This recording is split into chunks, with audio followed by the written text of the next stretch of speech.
Dieu, fais-nous revenir, que ton visage s'éclaire et nous serons sauvés. Je vous salue tous, je voudrais saluer tout le monde aujourd'hui. J'ai pas repris le ministère encore, je le reprendrai, vous savez, dans un mois maintenant, le 1er janvier. Je serai de nouveau curé à Saint-Philippe-du-Roule, dans le 8e arrondissement à Paris. Mais je me suis dit que pour ce début d'Avent, cette entrée dans l'Avent, j'avais très envie de vous rejoindre et de dire un petit mot à tout le monde, parce que c'est un moment quand même très particulier, c'est un moment difficile pour beaucoup. Fais-nous revenir et nous serons sauvés. Dieu, fais-nous revenir, que ton visage s'éclaire. Fais-nous revenir parce que nous sommes peut-être partis un peu loin. Nous sommes partis loin parce qu'il y a beaucoup de souffrances, parce qu'il y a beaucoup d'angoisse dans le monde, il y a beaucoup de soucis dans le monde. C'est vraiment je m'aperçois combien de personnes, des jeunes et des vieux, c'est vraiment toutes les générations, qui sont des difficultés très lourdes. Pas seulement la maladie, mais les difficultés de la vie. Le monde est anxiogène, l'atmosphère est angoissante. Redressez-vous, relevez la tête. C'est ce qu'on a entendu ces jours-ci dans les textes de la liturgie. Et puis c'est un peu tout le thème de l'Avent. Allez, vers l'Avent. Il vient le Sauveur. Il vient celui qui vient juger le monde. Enfin, toute justice sera rétablie. J'ai été très frappé, il y a déjà longtemps maintenant, par une phrase de Jean-Paul II dans la conclusion de son encyclique sur la sollicitude pour les choses sociales, l'attention aux choses sociales. En latin, solicitudo rei socialis. Et dans sa conclusion, Jean-Paul II a cette phrase. On était en 88, je crois, ou 89. Il a cette phrase qui est encore très actuelle pour nous. Nous sommes tous appelés, et même tenus, à relever le terrible défi, c'est mot à mot, je cite mot à mot. Nous sommes tous appelés, et même tenus, à relever le terrible défi de la dernière décennie du second millénaire. Ne serait-ce que parce que nous sommes tous sous la menace de dangers imminents. Une crise économique mondiale et une guerre sans frontières, sans vainqueur ni vaincu. Dans ces difficultés, la différence entre personnes et pays riches ou personnes et pays pauvres ne sera que peu de valeur, sinon la plus grande responsabilité qui pèse sur ceux qui ont plus et qui peuvent plus. Cette phrase est extraordinaire, elle était prophétique. Parce que la crise économique mondiale dont parle Jean-Paul II, elle est encore là. Et non seulement elle est encore là, mais elle est de plus en plus là. Et cette guerre sans frontières, sans vainqueur ni vaincu, c'est vraiment ce à quoi on insiste aujourd'hui. C'est-à-dire, on n'est pas devant une guerre qui sépare des blocs, des continents ou des pays. On est vraiment devant une guerre qui fracture notre société par le dedans. Vous voyez, toutes nos communautés, nos villes, nos familles, même l'Église, il y a des fractures, des lignes de fracture qui divisent tout ça.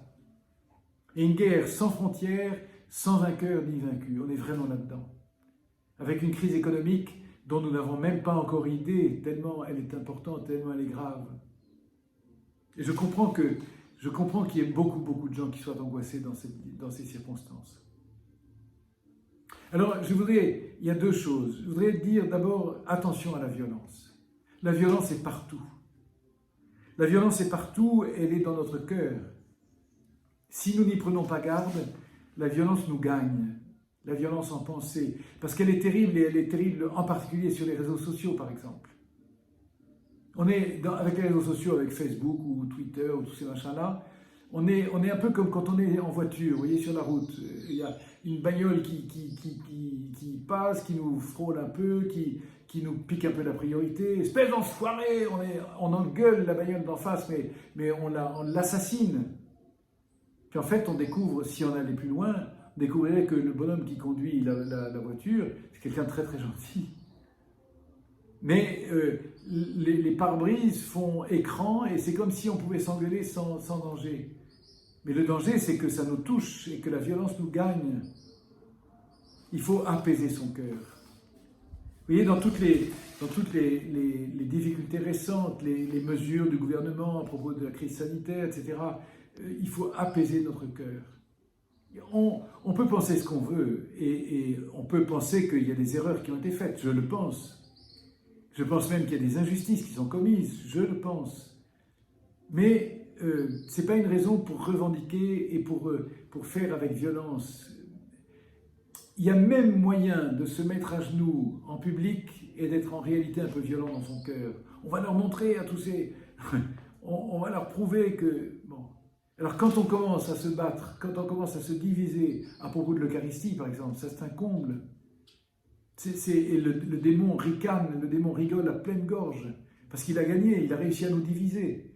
Il a réussi à nous diviser sur quelque chose qui devrait nous réunir.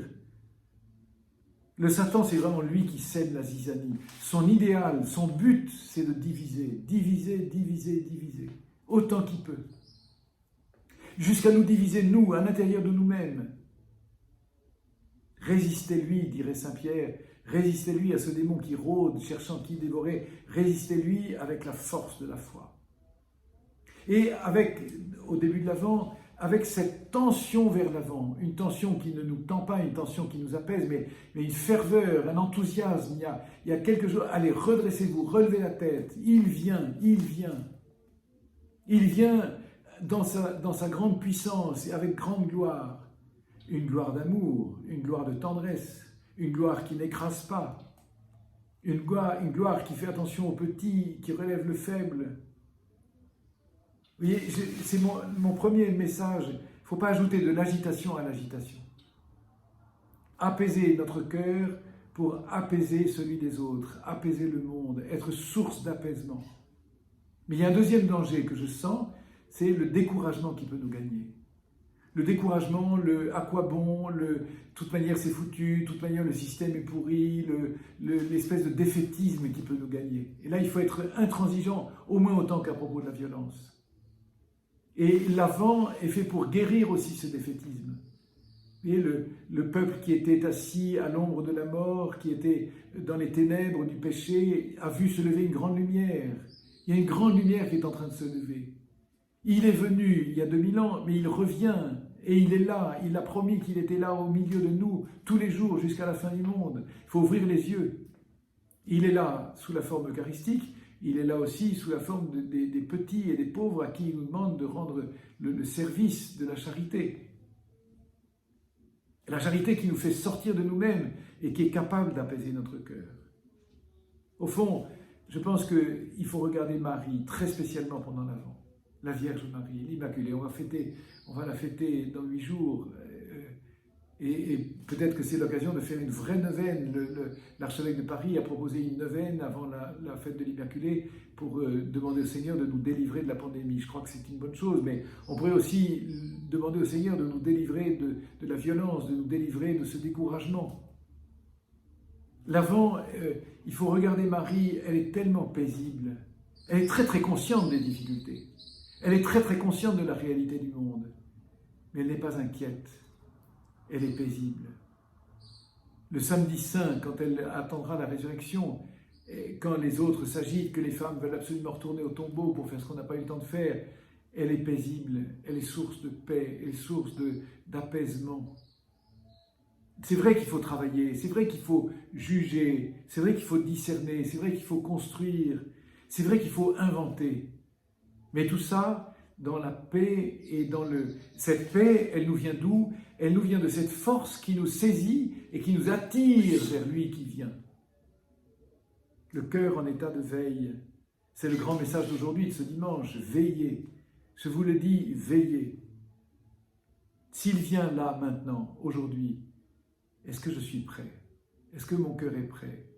Est-ce que mon cœur est prêt à le reconnaître? Est-ce que mes yeux sont ouverts sur le monde, sur les pauvres? Ou est-ce qu'ils sont tellement obnubilés par les annonces du gouvernement, par les mesures sanitaires, par les difficultés qui s'attaquent à moi, que je ne vois plus rien? L'Avent doit nous ouvrir le cœur en l'apaisant et nous permettre de vivre à cœur ouvert, sans danger. C'est ce que je nous souhaite à tous. Je voudrais vous redire cette confiance, la confiance qui nous vient du Seigneur, qu'elle soit vraiment la nôtre, parce que nous avons, nous, chrétiens, un témoignage à donner au monde. Nous avons une mission dans le monde, précisément cette mission de la paix et de la charité. Rendons grâce au Seigneur et vivons, entrons dans cet Avent avec une grande joie, avec une très grande ferveur. Voilà, je vous embrasse tous, je vous bénis et à toujours.